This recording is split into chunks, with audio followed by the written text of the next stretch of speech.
Okay, good day to everyone. So today I will discuss to you the Bureau of Jail Management and Penology, or BJMP. So the BJMP is another agency tasked under the correction pillar to supervise sentence municipal and city prisoner, as well as detainees awaiting trial, undergoing trial, and awaiting court decisions is the RDBJMP. So the methodology of its supervision is closely patterned after that of the Bureau of Corrections. Okay, so the BJMP is also known as the Jail Bureau, okay, and was created as a distinct and separate line bureau by virtue of Republic Act 6975, other known as the Department of Interior and Local Government Act of 1990, or yung DILG Act of 1990, and which was approved in December 13, 1990. And the aim of the BGMP is to promote, develop, and professionalizing and improving supervisions of district, city, and municipal jails nation-wide. Okay. But on January 2, 1991, the BGMP was formally established. So some of the salient provisions of Republic Act 6975 in relation to the management of district, city, and municipal jails. So under Republic Act 6975,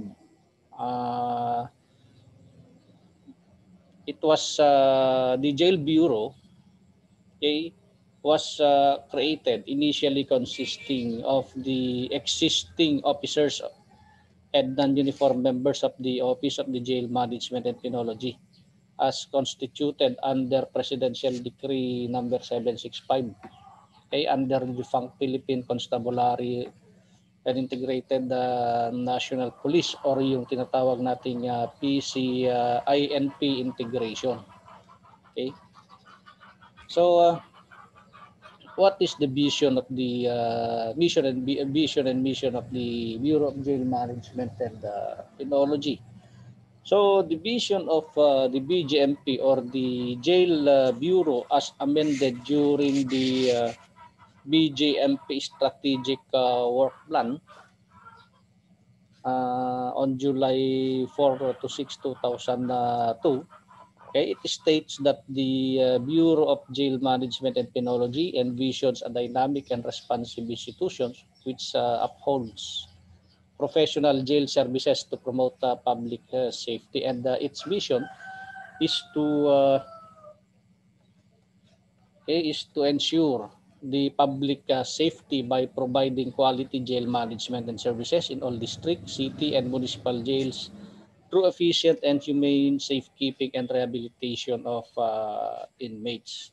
So aside from the vision and mission, the Jail Bureau also has the following broad objectives.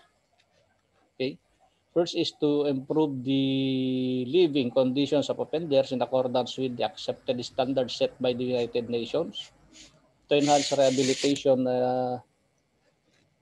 and reformation of offenders in preparation for their eventual reintegration into the mainstream of society upon their release, and to professionalize jail services. So these are the broad objectives of the Jail Bureau.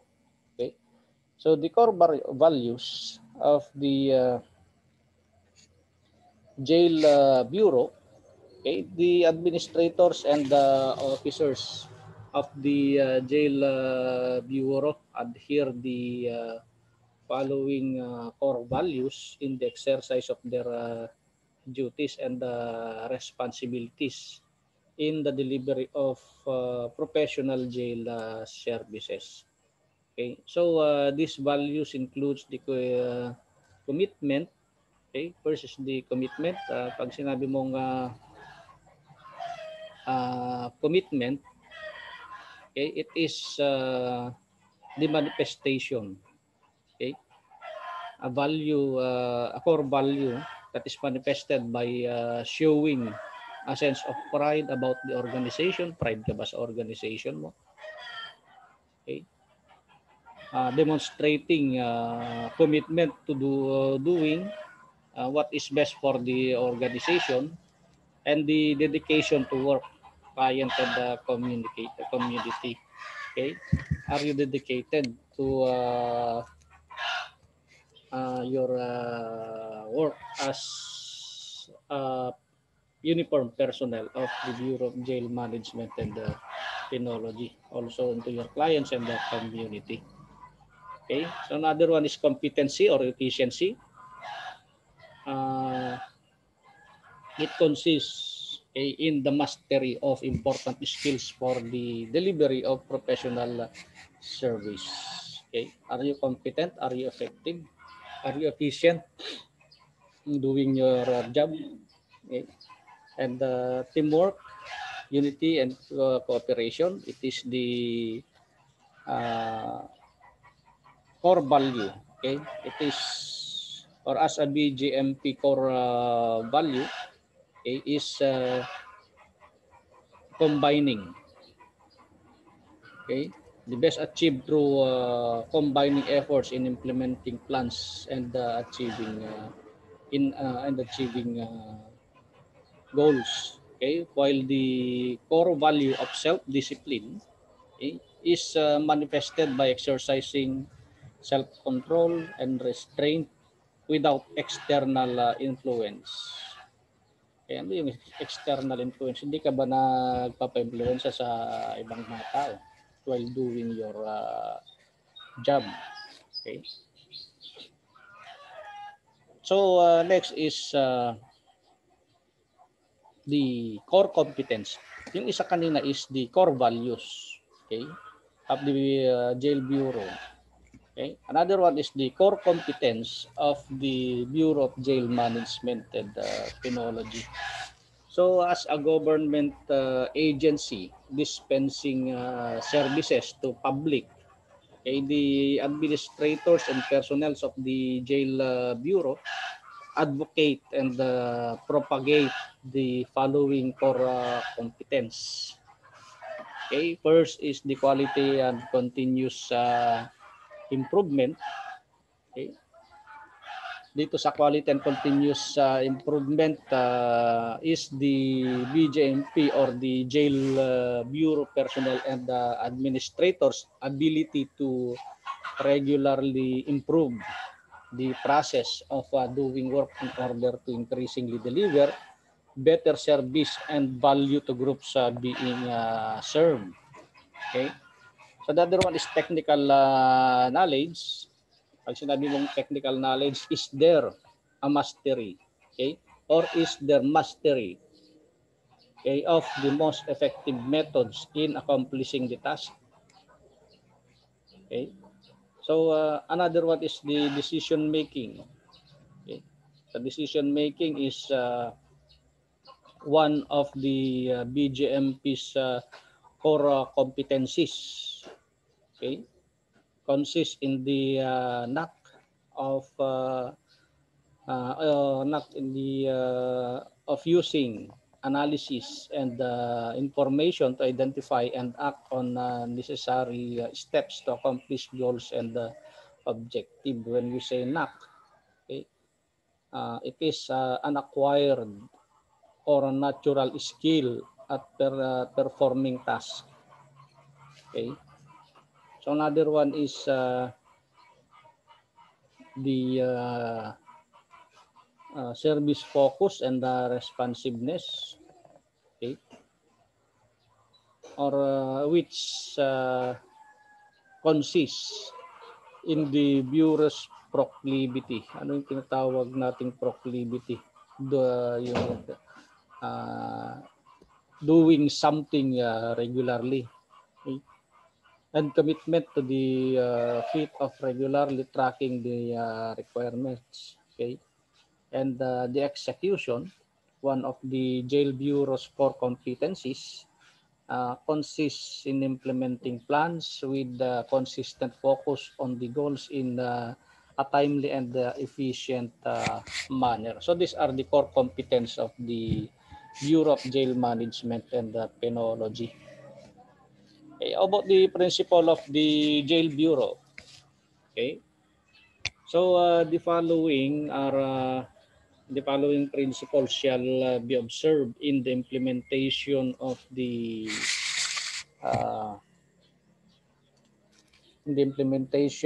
uh, the their functions, okay, in the jail bureau. Okay, first is it is the obligation of the jail authorities to confine inmates safely and develop their mental, psychological, emotional, and well-being. Okay, and all inmates are presumed innocent unless proven otherwise. That is rights as a citizen be respected, and all basic needs, okay, should be provided. Okay, and another one is provide rehabilitative programs. Okay, kailangan nila ng rehabilitation. Okay, that will negate criminal tendencies and restore their positive values to make them more productive and law-abiding citizens kapag meron tayong na rehabilitation program. Okay. The health preservation and the prompt treatment of illness or injury, okay, are basic rights also of every person confined in jail. Okay, so it is the duty of jail authorities to arrange uh, for their treatment subject to security measures. Okay, so all personnel of the Bureau of Jail Management and Penology shall act as role models. Okay. So when conduct another principle in of the Jail Bureau is when conducting a routinary custodial, sinabing mo routinary custodial sa loob ng selda kaya sa compound, ang ratio natin for guarding is 1:7. Okay? Or 1 guard for every 7 offenders shall be observed. Okay? But when an offender is in transit, kapag nasa biyahe, okay, the ratio of 1:1 plus 1 for every offender shall be observed. Okay? But in case of high-risk offenders, okay, that demands extra precaution. So, kailangan magdagdag ng mga gwardiya. Okay? So, additional guards shall be employed. Okay? So, this manning level shall be national in scope. Pag sinabi mong national in scope, okay, lahat ng Bureau of Jail, lahat ng sangay ng BJMP, okay, in all regional, provincial, district or city and municipal jail, ito yung sakop nito. Okay, kailangan ipatupad yan national.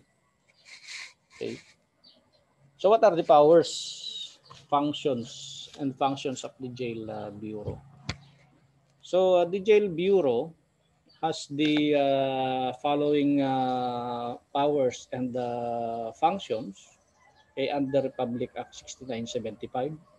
Okay, so the Jail Bureau shall exercise supervision and control over all city and municipal jails. Okay, so meron sila, ito yung sakop ng Bureau of Jail Management, Penology. They have the supervision and control over all city and municipal jails. Okay, how about the provincial jails? So the provincial jails shall be supervised and controlled by the provincial government, okay, within its jurisdiction.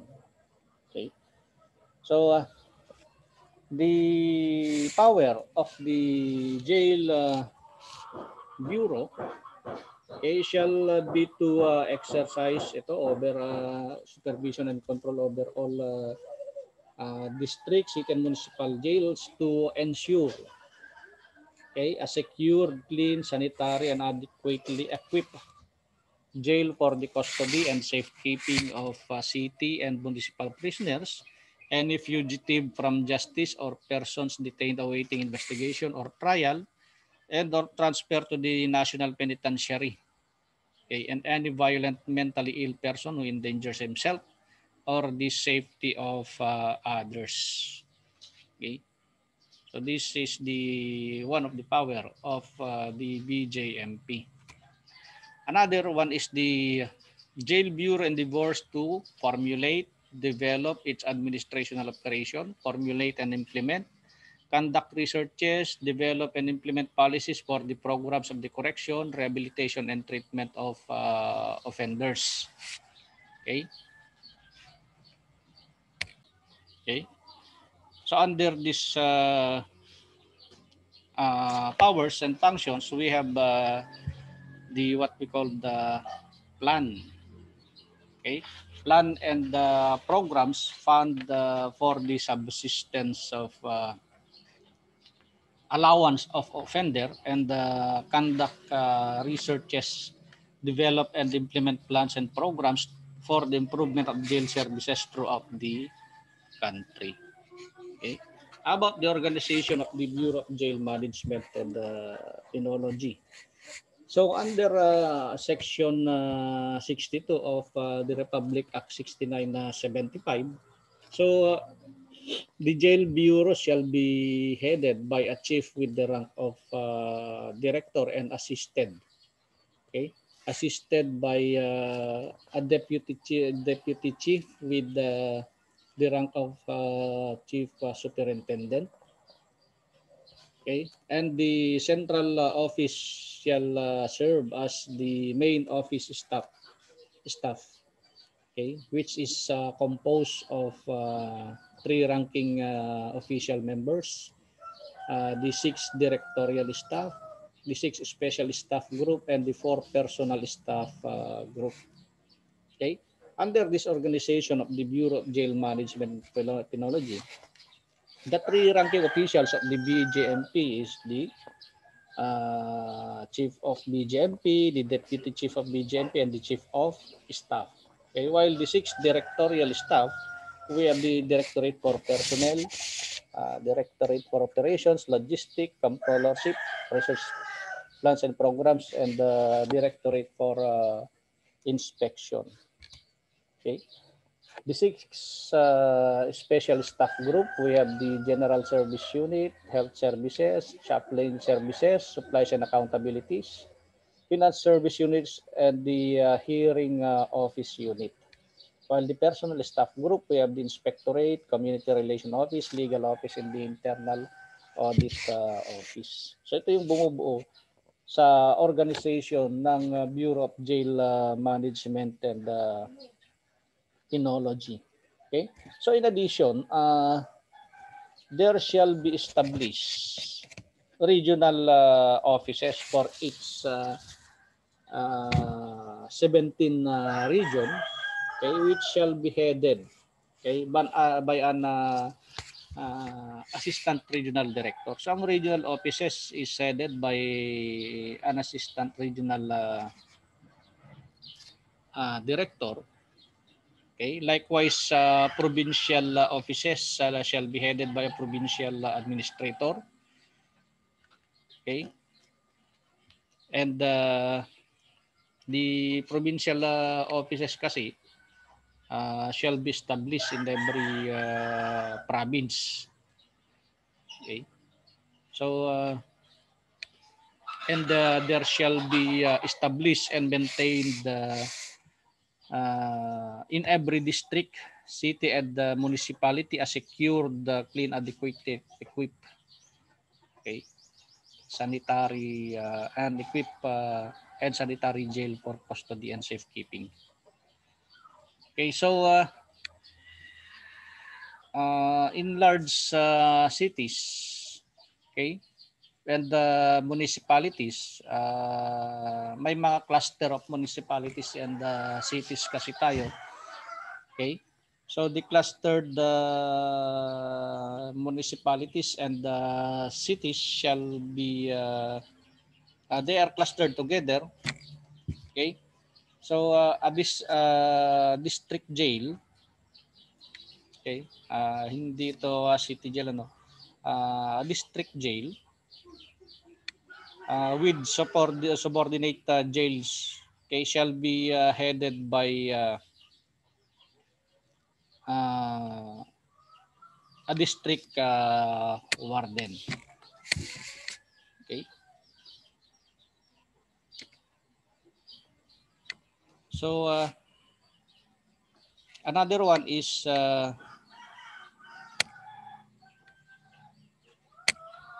clarification, clarification lang, ito ay district jail, okay, not city jail. Okay, so district jail with the subordinate jails, okay, shall be headed by a district warden, and the city and municipal jails is headed by a city or municipal warden, shall also be established. Okay, so ito yung organization ng jail bureau natin. Okay, clarification, hindi ito city jail, kundi ito ay district jail. Okay, with subordinate jails. Okay, shall be headed by a district warden. Okay, so that is the organizational setup of the BJMP under Republic Act 6975. Okay, we'll go now to the provisions of Republic Act 9203. So when we say Republic Act 9203, it is an act providing for the professionalization. Okay, bakit professionalization? Kasi yung 6975, the requirements is 72 units lang kasi. Okay, 72 units of the college, pwede ka nang mag-apply sa BJMP. Okay, but dito sa 9263, professional na. So 4-year degree course na. An act providing for the professionalization of the Bureau of Fire Protection and the Bureau of Jail Management and Penology of BJMP, amending certain provisions of Republic Act number 6975, providing funds thereof and for other purposes. Okay, or this act shall be known as the Bureau of Fire Protection and the Bureau of Jail Management and Penology Professionalization Act of 2004. Okay, so under this act, okay, so the organization and the key positions of the BFP and the BJMP. Okay, so the BFP and the BJMP shall be headed by a chief. Okay, assisted by 2 deputy chief, 1 for administration and 1 for operations. All these key positions, okay, shall be appointed by the president upon the recommendation of the secretary of DILG, okay, from among the qualified officers with at least the rank of senior superintendent, okay, in the service. Okay, after their appointment, the chief of the BFP and BJMP shall serve a tour of duty, okay, not to exceed 4 years. Okay, provided, however, that in times of war or other national emergency declared by Congress, okay, the President may extend, okay, such tour of duty. Pwedeng i-extend ng President yan. Okay? So, the head of the BJMP with the rank of director shall have the position title of the chief of the jail bureau. Okay. So the second officer in command of the BJMP with the rank of chief superintendent shall have the position title of the chief, deputy chief for administration. The third officer in command of the BJMP with the rank of chief superintendent shall have the position title of the deputy chief of for operations. And the fourth officer in command, okay, yung pang-apat, okay, with the rank of chief superintendent shall have the position title of the chief of directorial staff of the jail bureau. And this chief of directorial staff of the jail bureau shall be assisted by the directors of the directorates in the national headquarters office, okay, with at least the rank of senior superintendent. Okay. So aside from this key position, the Bureau of Jail Management and Penology shall also establish and operates and maintains the respective regional offices, okay, in each of the administrative regions of the country, which shall be headed, okay, by a regional director. Okay. So all regional offices of the BJMP shall be headed by a regional director with the rank of senior superintendent. Okay. So this regional, the regional director shall be assisted by the following officers with the rank of superintendent. Okay. So Assistant Regional Director for Administration, Assistant Regional Director for Operation, and the Regional Chief of the Directorial Staff. Okay, ito yung bumubuo sa regional offices ng BJMP. Okay? So what are the qualification standards in the appointment of the BJMP personnel? Okay? So under sa section 4 kasi of 9263, okay, the professionalization and the upgrading of qualification standards in the appointment of the uniformed personnel to the BFP and BJMP. Okay, so no person shall be appointed as uniformed personnel of the BJMP unless he or she possesses the following minimum requirements. First is a citizen of the Republic of the Philippines. Okay.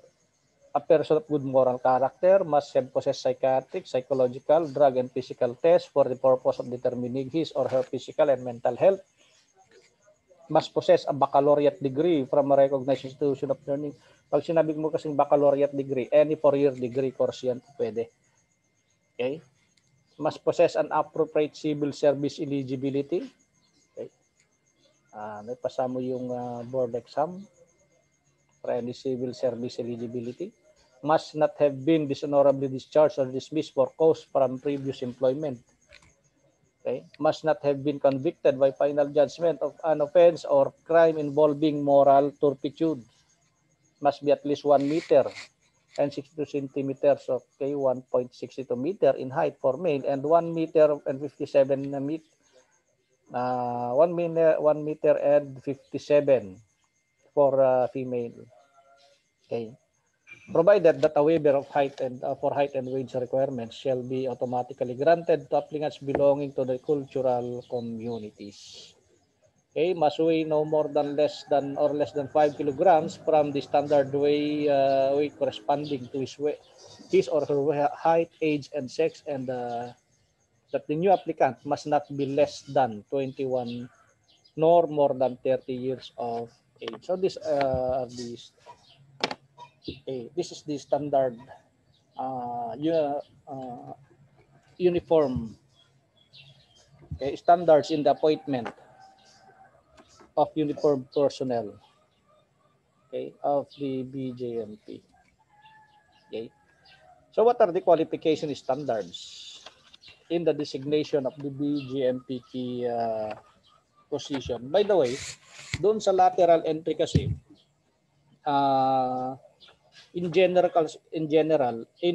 all original appointment dito sa lateral entry, all original appointments of officer in the Bureau of Jail Management and Penology or the Jail Bureau, okay, sa lateral entry shall commence with the rank, okay, of jail inspector. Okay, kapag nakapasok ka sa lateral entry, ang magiging ranko mo dyan ay jail inspector. Okay, wherein applicants for lateral entry into the BJMP, okay, include all those with highly specialized and technical qualifications. Para makasali ka sa lateral entry, dapat isa ka sa mga mayroong specialized na tinatawag and technical qualification.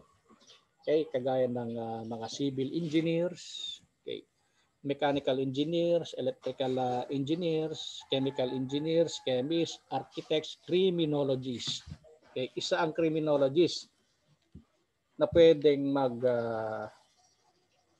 sumali sa lateral entry. Okay, certified public accountants, okay, ano pa, nurses, physical therapists, okay, and dentists. Okay, so while the applicants for the lateral entry into the BJMP shall all those with highly specialized and technical qualifications. Okay, kagaya din ng pwede rin naman ito, pwedeng yung social worker, psychologists, yeah, criminologists, teachers, nurses, dentists, engineers, yeah. So but the graduate of the Doctor of Medicine, ayan, members of the Philippine Bar, yung mga abogado, chaplains, okay, shall be appointed to the rank of a jail senior inspector in their particular service. Okay, so ang magiging yung mga magiging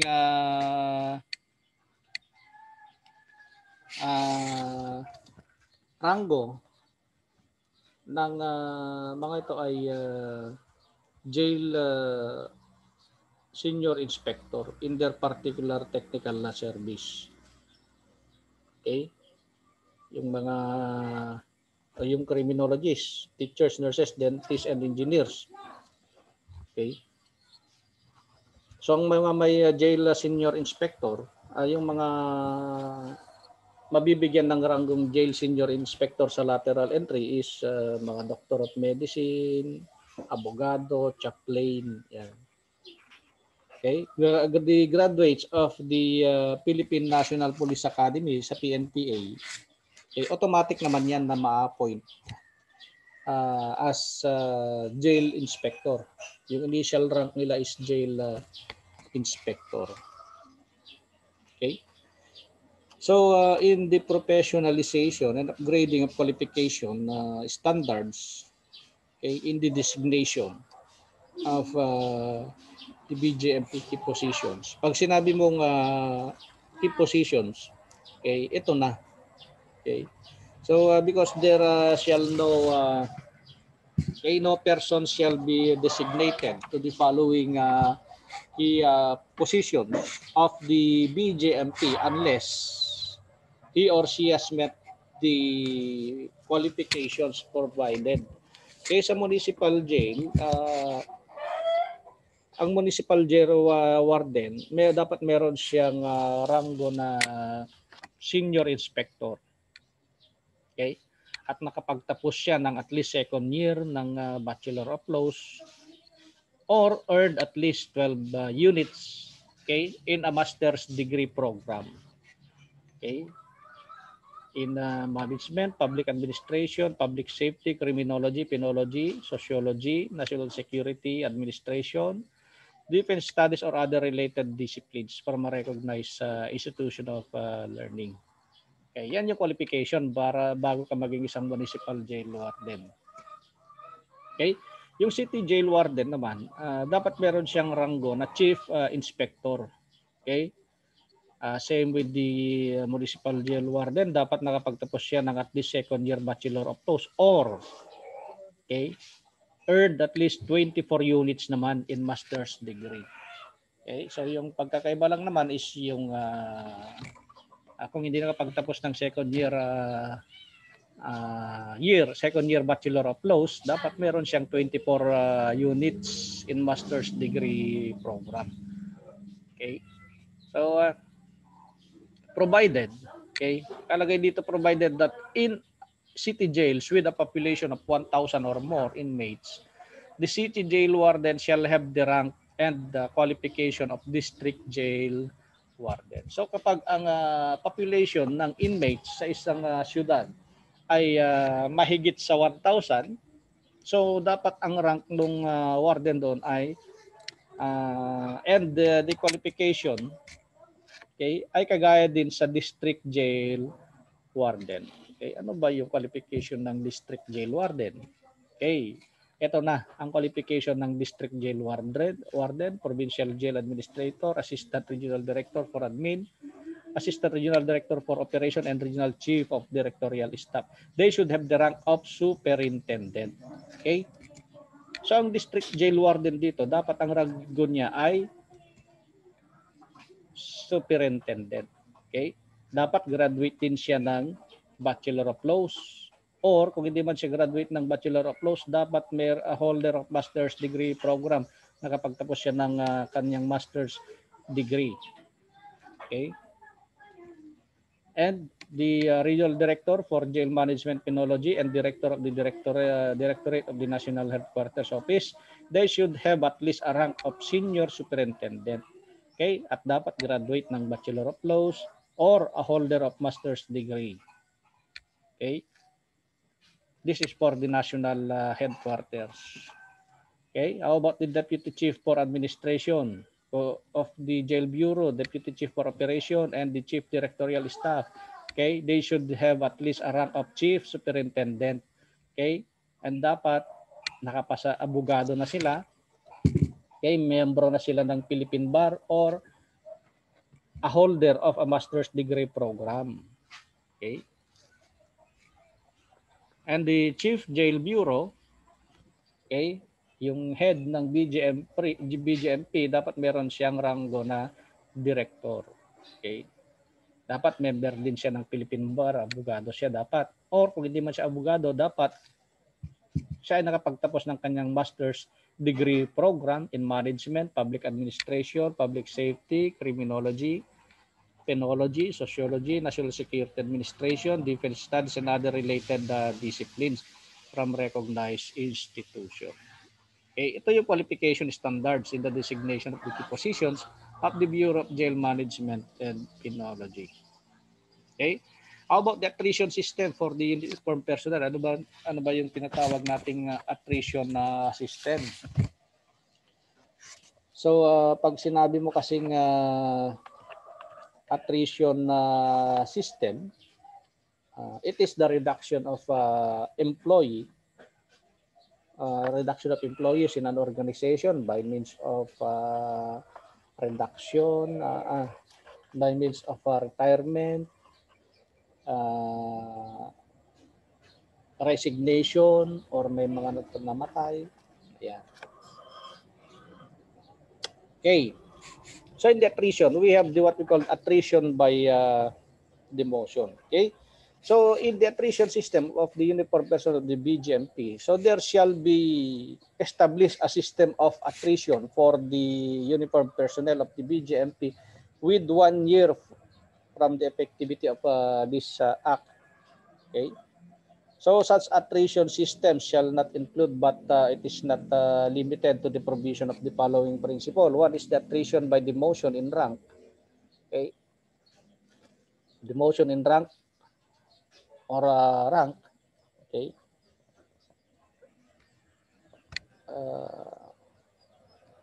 Okay, correction lang ano. Attrition by demotion in position ito. Attrition by demotion in position or rank. Okay. Saglit lang Attrition by demotion in position or rank.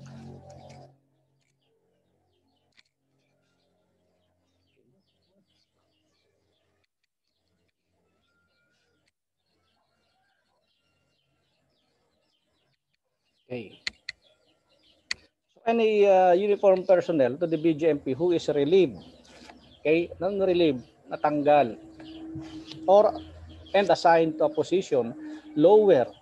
Okay, ibig sabihin ng lower, mas mababa dun sa dapat niyang ranggo, trabaho, okay,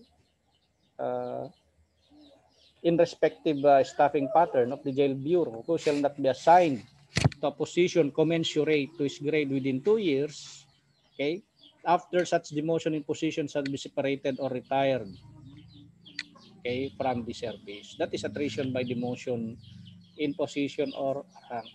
Okay, within 2 years kapag hindi siya na-promote ulit o hindi siya nailagay sa kanyang position talaga, okay, as to his or her grade within 2 years, he shall be separated or retired from the service. So attrition by promotion, any uniform personnel of the BGMP who has not been promoted for continuous period of 10 years, okay, he shall be separated. Kapag hindi na-promote within 2 years, hindi siya na-promote for a continuous period of 10 years, 10 taon hindi ka na-promote, ikaw ay pwede nang tanggal sa serbisyo or retired from the service. Okay, except for those occupying a third level position. Okay, attrition by other means. Any uniform personnel of the BGMP with at least 5 years of accumulated service, active service, shall be separated from the service based on the following factors. Okay, meron ka ng 5 years doon sa pagiging BGMP personnel mo. Okay, 5 years ka na. Okay, pwede ka pa rin matanggal sa serbisyo. Okay, with the following factors. First is inefficiency based on poor performance during the last 2 successive semestral rating periods, kasi nagkakandak sila ng mga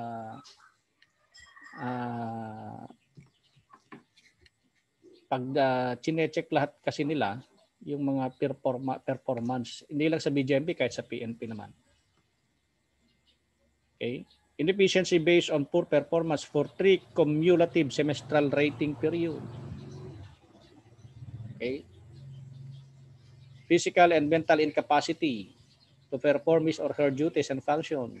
Okay, and failure to complete the required career courses and or appropriate civil service eligibility for his position or her position except for justifiable reasons. Okay, ito yung mga factors, okay, na pwede kang ma-separate sa serbisyo. Okay,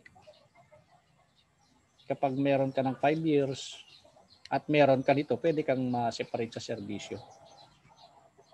Okay, and the separation of retirement from the jail bureau not form. Separation or retirement from the jail bureau. Okay, any personnel who is dismissed from the BGMP pursuant to the above enumerated principle of this section shall be separated if he has or she has rendered less than 20 years of service. Okay, and be retired if he or she has rendered at least 20 years of service unless the concerned personnel is disqualified by law to receive such benefits. Okay? Ito yung attrition system natin sa Bureau of Jail Management and Penology. Okay. Okay.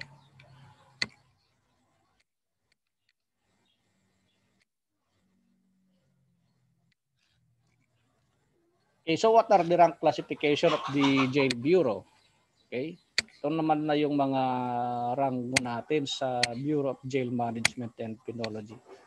From the highest rank to the lowest rank. Okay. We have the jail director, the jail chief superintendent, senior superintendent, superintendent, chief inspector, senior inspector, jail inspector, JO4, JO3, JO2, jail officer 1.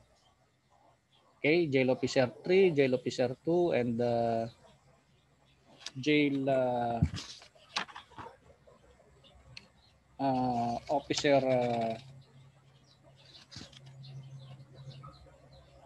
or ito senior jail pala ito. Sorry. Okay, this is senior jail. Yan. Senior jail officer 4, senior jail officer 3, okay, senior jail officer 2, and senior jail officer 1. Okay. So ito yung rank classification natin sa Bureau of Jail Management and Penology. Okay? Hindi kagaya ng PNP na nabago na. Okay? So we have JO1, JO2, JO3. Okay?